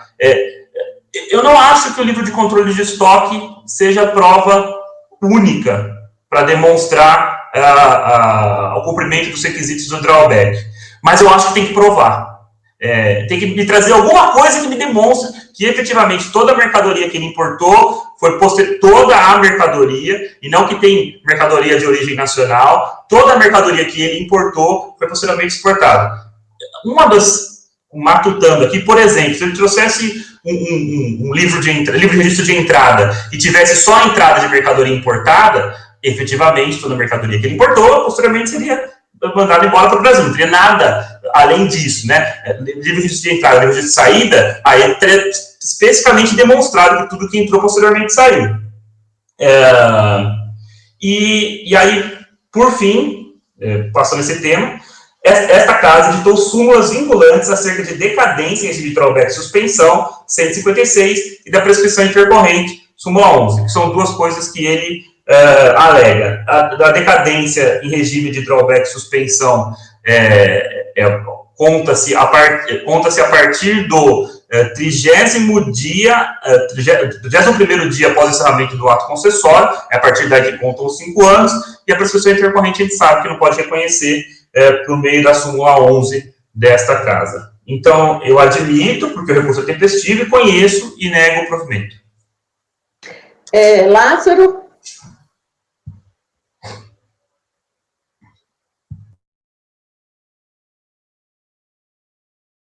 O microfone, Lázaro. Tá, desculpa. Que eu estava em outra tela. Oswaldo, você, no seu voto, nesse finalzinho, você colocou item 2.1.5. Contudo, tais documentos demonstram aparentemente que a recorrente exportou, em quantidade e valor, as mercadorias descritas em atos concessórios, e não que as mercadorias exportadas eram compostas das mercadorias importadas apenas. Tá, então, ele comprovou quantidade e valor. Agora, pelo registro de estoque, o fiscal diz, eu não tenho como saber se essa exportação foi feita com produto que você importou ou com produto nacional. Tá. Eu pedi a questão da ajuda do Carlos, eu lembro que foi uma das primeiras votações dele. A gente participou de uma discussão dessa, foi um relatório do Trevisan, que eu divergi dele. Me parece que tem uma norma da Receita, um parecer, não sei exatamente o que permite, a partir de determinado período, o microfone, Oswaldo. É uma lei, não é uma lei que extinguiu a necessidade de vinculação física a partir de determinado período, mas não tem nada a ver com esse aqui. Tá, eu vou então divergir, porque julgamentos do STJ, já repetidos, são no sentido de que a retroatividade benigna do artigo 106.2 do CTN, ela não pode ser limitada nem por lei. Então, um dispositivo legal, eu vou te desobrigar desta questão, dessa penalidade, a partir de tal data. Isso não importa.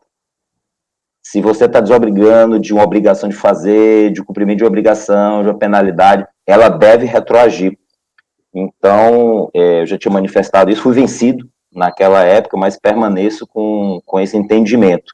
Se a lei já permite, posteriormente, que você pode fazer isso, mesmo com mercadoria nacional, acho que não é o caso de tempus regit acto, acho que é o caso de retroação benigna para liberar essa imposição que existia anteriormente, que agora não existe mais, ela deve retroagir, mas essa é a minha questão, se ele cumpriu a exportação, valor e quantidade, eu me dou por satisfeito.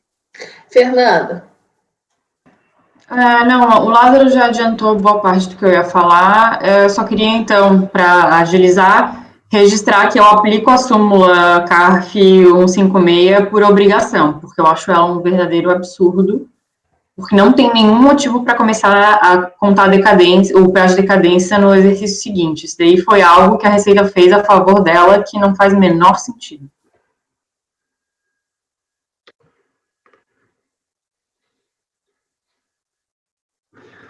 Carlos?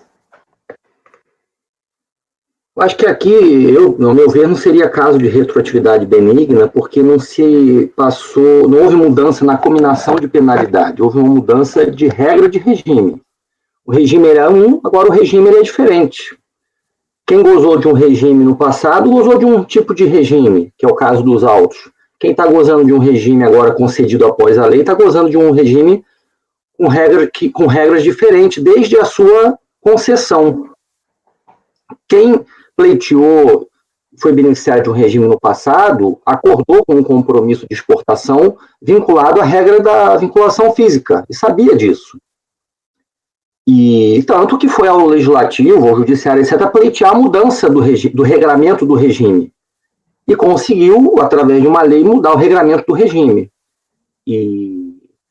Então, eu acho que retroatividade benigna seria para um caso de uma cominação de penalidade para o mesmo ato, desde que esse ato fosse regido da mesma forma, entendeu? Se fosse o mesmo regime que antes eu autuava e agora não autuasse, mas não, tem o mesmo nome, tem a maior parte das características essenciais, mas as regras do regime foram modificadas.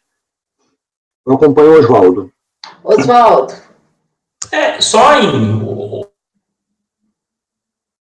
que a participação do Carlos foi extremamente esclarecedora. E até a tese do Lázaro é bastante interessante. Porém, se a gente for olhar o 106.2b, ele fala realmente, e a doutrina de direito tributário confunde as hipóteses, né? Ela diz, eu não vejo diferença entre a B e a C. E tem diferença. A B, ela trata justamente do que nós estamos discutindo agora, que é a exclusão de antecedente de norma primária, ou seja, de obrigação acessória. É exatamente o que ela diz, olha, existiu uma obrigação acessória e não existe mais essa obrigação acessória. Se é esse o caso, a retroatividade benigna pode ser aplicada desde que não tenha implicado em falta de pagamento de tributo. Implicou. Então, aqui não é justamente o caso de retroatividade. Se fosse realmente, como o Carlos colocou e de maneira brilhante, se fosse aqui uma multa por vinculação física, fala assim, ó, se você não fizer a vinculação física, você será multado. E aí, viesse uma norma posterior e excluísse essa multa do ordenamento jurídico, aí, sem sombra de dúvida, nós estaremos tratando de retroatividade benigna. É por isso que na verdade, eu nem tinha meditado sobre o tema, tanto que achei maravilhosa a intervenção do Lázaro. E, posteriormente, também a do Carlos foi muito esclarecedora, por isso que estou mantendo o voto do jeitinho que está. Fernanda? Não, só queria acrescentar duas coisas. Eu acho que essa questão da mudança de posicionamento com relação a esse tema é uma questão de razoabilidade, porque mesmo que você tenha um controle de estoque, para você conseguir usar o insumo importado para determinada exportação, presume que você vai primeiro vender, depois produzir. Então, assim, isso é uma regra que, na verdade, ele não está prevista inicialmente como um dos critérios para a concessão de ato concessório. Então, assim, se você não tem controle de estoque, você não pode ser beneficiário do drawback, não está escrito. Que é diferente de outros regimes aduaneiros que a gente tem, em que deixa claro que se você não tem controle de estoque até automatizado, como é o caso de, enfim, de outros regimes, você não pode pleitear. Então, acho que assim, aqui eu acho que faz sentido a retroatividade benigna por uma questão de razoabilidade, até na questão do que é viável para aquele exportador operar. E acho que assim, a questão de mudança de regime, eu entendo que aqui teve uma aperfeiçoação do mesmo regime ao longo do tempo, que é diferente, por exemplo, do caso do Inovar Alto mudar para o Rota 2030. Isso é uma mudança de regime que você não pode utilizar os benefícios de um para o outro, porque são regimes que, por mais que sejam para o mesmo setor, eles foram modificados. Aqui o que eu entendo é que o regime foi sendo aperfeiçoado, mas que ainda se trata do mesmo regime. Lázaro? Desculpa se eu for um pouco longo, mas um esclarecimento sobre o artigo 106.2. Oswaldo, Carlos, a doutrina, a grande questionamento, um dos grandes questionamentos que tem sobre os incisos, quando se faz a análise deles, em geral, praticamente todos os livros de doutrina, é sobre a semelhança entre o 106.1a e o 106.1b. E o que se diz é o seguinte: o 106.1b, ele é muito mais abrangente e ele inclui o 101a. O 101a, ele é desnecessário. Porque quando você deixa de tratar um ato como contrair qualquer agente de ação ou omissão, você acabou também, é a mesma coisa você dizer que está deixando de tratar como uma infração. Mas não apenas isso. Mas, de qualquer forma, os que tentam justificar essa divisão que foi feita no CTN é justamente no sentido que o 101A, o legislador quis deixar específico que era para infração, penalidade, que foi o caso que o Carlos colocou, o 101A e o C. O 101B não tem absolutamente nada a ver com penalidade.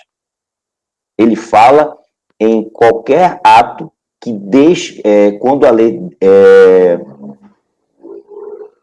aplica esse ato ou fato pretérito. O 1 fala em exclusão de penalidade, tá? Infração. O inciso 2A, ele fala em infração, 2C, e o 2B, não. De todos os dispositivos do 106, o 106.2B, ele fala que o ato, quando a lei deixa de tratar o ato ou fato como contrário a qualquer exigência de ação ou omissão, desde que não tenha sido fraudulento. Você aqui tinha uma exigência de que você só poderia usar o mesmo que importou. Hoje você flexibilizou. Não, agora isso não me importa mais. Tanto faz se é o importado ou se é o nacional. Se você exportar, eu considero cumprido. Para mim é a aplicação direta do 106.2b, mas eu respeito as opiniões contrárias. Carlos?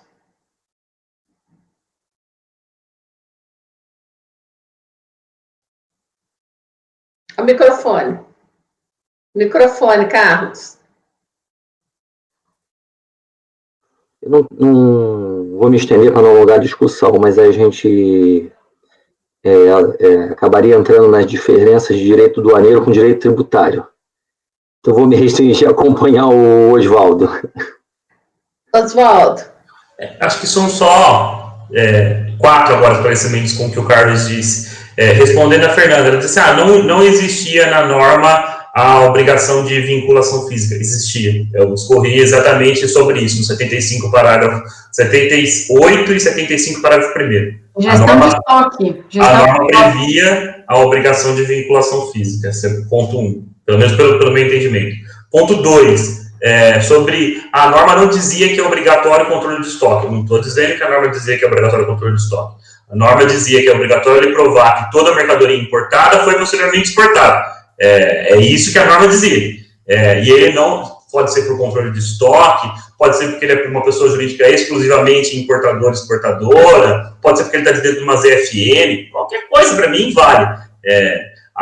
Eu não tenho nada no meu voto dizendo que ele é obrigado a ter controle de estoque. Ele só é obrigado a demonstrar. O controle de estoque ajudaria, mas... né?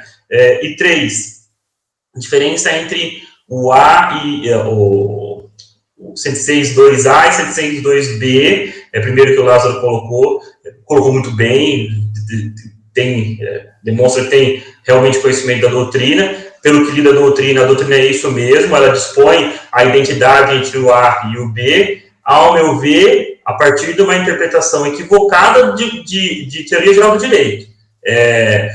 O 102A, na verdade, só estou tirando da minha cabeça, existe uma norma primária e uma norma secundária, isso é a interpretação kelseniana. A norma primária é se A deve ser B, se não A, então C. É a norma secundária. O se não A, então C, é a multa. Ou seja, você estabelece uma obrigação acessória, e se essa obrigação, se acontecer determinado fato, se você importar mercadoria no drawback, você deve exportá-la. Esse é o CA, então B. Aí, se você não exportá-la, multa. É o que diz a norma secundária. Tá? Aqui nós estamos falando de uma exclusão de norma primária. A norma primária diz lá, não precisa mais. Então, isso não implica na norma secundária, porque nós não estamos tratando de multa, nós estamos tratando de tributo. Por isso faz todo sentido a diferença do 106, a linha A, B e C. Para mim está muito clara a diferença entre os três. Não encontrei doutrina, pelo menos eu tenho pouca coisa até, tem algum Becker, o pessoal da USP normalmente, né? Mas não encontrei nada que tivesse uma interpretação parecida. A interpretação normalmente é no sentido que você está colocando. Sacha, Schwery, todos eles dizem assim, as duas são iguais. Então, beleza, mas para mim são diferentes. Terceiro, nós estamos tratando aqui de casos de direito tributário e direito aduaneiro. Está claro aqui que nós estamos na parte de do direito aduaneiro que é englobado pelo direito tributário. Estamos tratando aqui de tributo, de imposto não recolhido. Então, nós estamos tratando de direito tributário. Basicamente isso.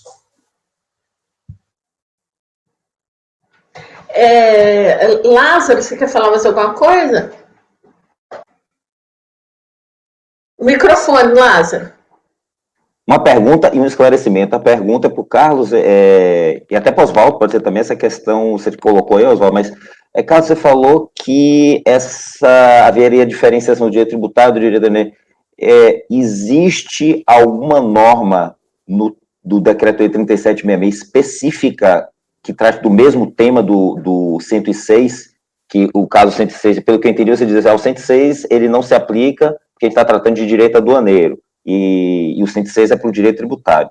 No segundo, rapidinho, eu só queria comentar o acórdão 9303009400, setembro de 2019, ele especificou, ele tratou da matéria.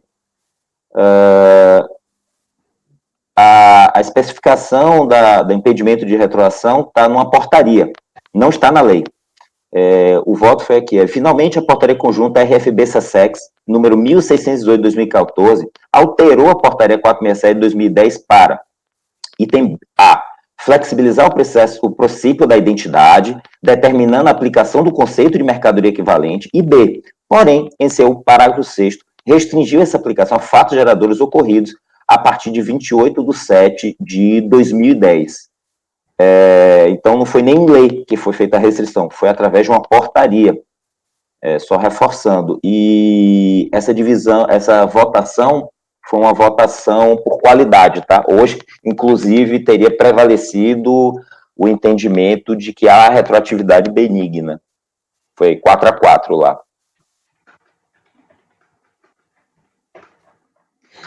Podemos ir por votação? Então, Lázaro, você vai divergir, né? Lázaro... Não, depois do Lázaro é o Carlos. É o Carlos, né? Porque o Oswaldo é Carlos.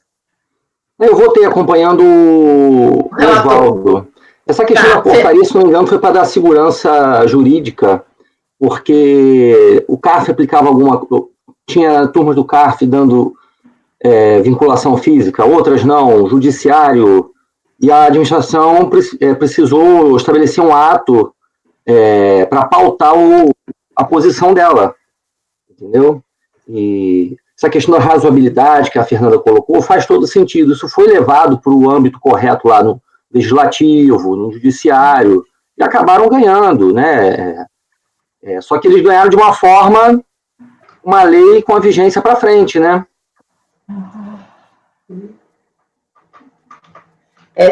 Fernanda? Com a divergência. Marcos? Com o relator. João? Com o relator. Leonardo? Com o relator. Nossa, aí vocês me sacanearam. Eu já estava preparando o texto aqui do Por Voto de Qualidade, vou ter que mudar. Achei que ia dar qualidade aqui. Eu já tinha colocado aqui, que eu falei assim, vai dar um 4-4 aqui. Vou ter que mudar. Então, acordo os membros do colegiado por maioria de votos. Mara, registra, por favor, minha intenção de fazer declaração de voto, tá? Por favor. Tá. Então, acordo os membros do colegiado por maioria de votos em negar provimento ao recurso.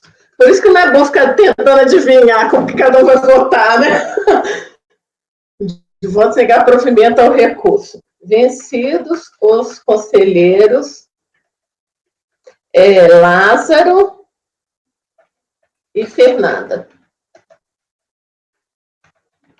O conselheiro Lázaro manifestou intenção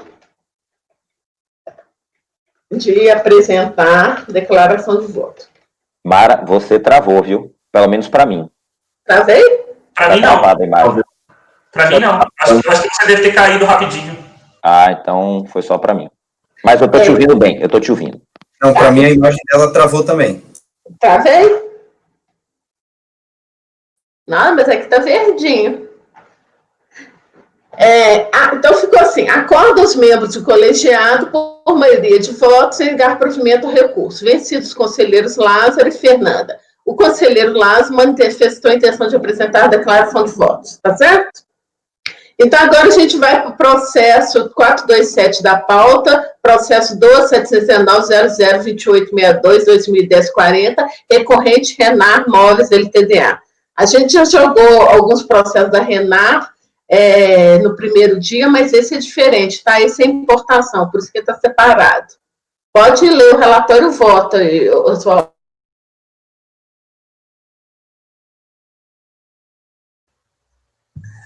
O caso da Renar, ele tem algumas semelhanças com o anterior. Primeiro, nós vamos discutir aqui drawback e vinculação física, se é necessária a vinculação física no drawback, e em segundo ponto, o que aconteceu no caso? Essa empresa, a Renar, ela exportou mercadorias, tá? Mas não vinculou o ato concessório. E muito tempo depois do encerramento do ato concessório, salvo engano, até depois da lavratura do auto de infração, mas está aqui mais ou menos esclarecido, ela pegou os REs que estavam sem vinculação, o RE averbado, sem vinculação ao ato concessório, e quis vincular aqueles REs. Não, esses REs aqui comprovam. E a discussão é essa, se os REs comprovam ou não comprovam. Basicamente isso é o relatório. Vamos lá. De saída, deixe de conhecer as teses sobre violação de não confisco, da proporcionalidade e da razoabilidade, porquanto, nos termos descritos pela recorrente, de ordem constitucional, após conselho, encontra-se impedida de análise. Também não conheço as teses sobre falta de controle de estoque e falta da prova da vinculação física entre o produto importado e exportado, porquanto distantes da acusação fiscal, a saber, não vinculação dos registros de exportação aos atos concessórios. Isso já tinha sido considerado, inclusive, pela DRJ. Ela pegou lá, deve ter pego de alguém, me manda alguma coisa de drawback, aí o cara mandou, ele fez os mutatis mutandis e mandou, só que não tinha nada a ver com a acusação. Então, se não tem nada a ver com a acusação, não precisa nem conhecer. Superado o antedito, o cerne da questão em lista pertinha a consequência jurídica do descumprimento de obrigação acessória no regime de drawback e suspensão. A recorrente confessa, em seus termos, que não vinculou o registro de exportação aos respectivos atos concessórios. Todavia, assevera que este equívoco não redunda na existência do tributo suspenso, porém, em mero descumprimento de obrigação acessória. Já a DRJ assevera que o descumprimento de quaisquer obrigações acessórias relacionadas ao drawback acarretam na impossibilidade de comprovação do cumprimento das condições pactuadas para a manutenção do benefício fiscal para as mercadorias inseridas no regime aduaneiro especial, respaldando, assim, a exigência do pagamento dos tributos até então suspensos. Prossigo. O regime especial aduaneiro, drawback e suspensão, encontra guarida no artigo 78, inciso 2 do Decreto-Lei 3766. Por quanto regime especial aduaneiro, o drawback deve ser concedido na forma do regulamento aduaneiro, ex via artigo 71, caput, do Decreto-Lei 3766. O artigo 335 do Regulamento Aduaneiro de 2002, que é o que estava vigente na época, elencava entre as modalidades de drawback a suspensão do pagamento dos tributos exigíveis na importação de mercadoria ser exportada após o beneficiamento ou destinada à fabricação, complementação ou acondicionamento de outra a ser exportada. Assim, para obter direito ao regime especial, necessário, no que importa ao caso em voga, a. Importação de insumos, b. Uso deste insumo em processo industrial, c. Exportação do resultado do processo industrial. Eu vou trocar a palavra insumo, tá? Só para deixar claro. Eu vou colocar mercadoria, e pode ser insumo do IPI ou insumo do... Não, é mercadoria importada e exportada. É claro que não basta meramente importar, produzir e exportar. Cada uma das etapas, requisitos do drawback, exige prova da efetiva importação, industrialização e exportação. E o regulamento transferia, artigo 338, parágrafo 2º, artigo 339, ao SESEX a competência para elencar as formas de comprovar o regime. Assim, ao SESEX compete descrever quais documentos e formas, inclusive prazos, para comprovar exportação e industrialização. E essa secretaria o fazia por meio do artigo 128, inciso 2, 133, 1.3 e 151 da portaria SESEX 35 de 2006. Aí eu cito, blá, blá, blá, e explico embaixo. Se bem que o artigo 128 da norma acima indica como suficiente para comprovar a importação e a exportação, respectivamente, a DI e o RE averbado, em seguida, o artigo 131 excepciona o RE não vinculado a um ato concessório até o 60º dia após o encerramento do regime. É muito parecido com o que é hoje. Você pode até transferir RE averbado no limite de 30 dias. É muito parecido com o que é hoje. Desta feita, ao deixar de vincular registro de exportação a um ato concessório, aquele RE perdeu sua força probante e, assim sendo, restou saldo de exportação. O compromisso de exportação do regime de drawback não foi liquidado nos termos do artigo 151 da portaria citada. Em suma, o regime especial é inadimplido se não há liquidação do compromisso de exportação. Não há liquidação do compromisso de exportação se não há exportação efetiva do montante do ato concessório. Não há exportação efetiva se não há apresentação do registro de exportação averbado vinculado a um ato concessório. Destarte, não tratamos de mera obrigação acessória, e sim de questão probatória, de prova de cumprimento dos requisitos do regime. Registro de exportação não vinculado a um ato concessório não é prova de exportação, como já se pronunciou em casos semelhantes à Câmara Superior desta Casa. Presposto, admito, por quanto tempestivo, conheço em parte, e na parte conhecida, nego o provimento. Alguém quer fazer alguma observação, Fernanda?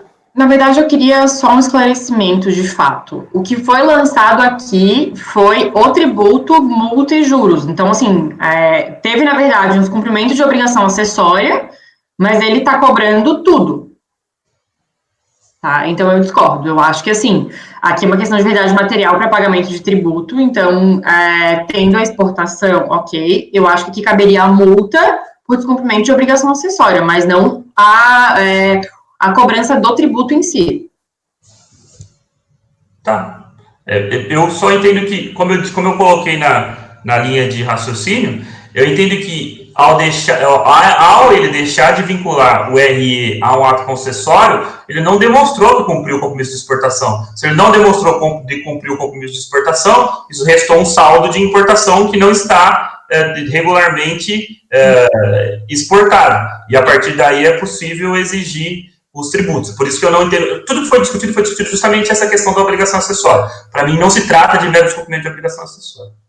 Que, na verdade, assim, eu concordo contigo e acho que o lançamento faz sentido. Mas a partir do momento que o contribuinte consegue demonstrar, e se nos autos está claro que esse é o RE que deveria ter sido vinculado, se não existe dúvida com relação a isso, eu entendo que por uma questão de verdade material,